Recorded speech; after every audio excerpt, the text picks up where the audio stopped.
what do you think about some of the budding flowers of resurgent labor movement right now? I mean, we've seen all kinds of indicators that there's something happening in the labor market, whether it's the strikes that have been going on, whether it's some of the, unionization efforts like at the Buffalo Starbucks or with some of the Amazon warehouses. Do you find that to be encouraging, and what do you make of it?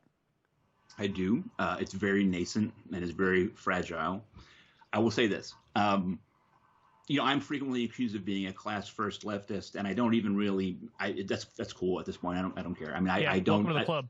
Yeah, I mean, I don't like. I have pushed off that label for so long. I think that's like wrong in a certain sense, but whatever.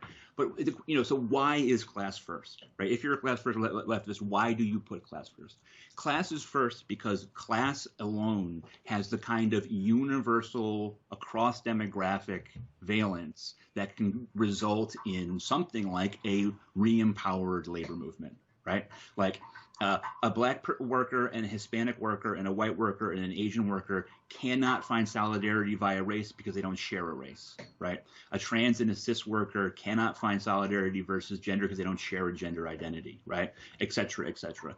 But they all share, right, being subject to exploitation, suffering from socioeconomic inequality, being subject to the deprivations of their bosses. So that's why class is first. This nascent labor thing can coalesce and build into something if the people on this side of the sort of political spectrum are willing to say, okay, like, yes, we are together and we are stressing togetherness rather than division. The problem is that the activist class of the Democratic Party and of liberal America have adopted a political vision that is, relentlessly focused on chopping people up into smaller and smaller little bits and saying, no, you're not this, you're this, and this is your little thing, and your pain is different from this person's pain, when the message we need is absolutely the opposite. So I think that there can be a populist revolt against the forces of division that sort of stresses like, look, the boss sucks for all of us. We're all, struggling to pay the mortgage. But unfortunately, it has to work directly against, right, the donor class, the activist class, the intelligentsia of the Democratic Party right now.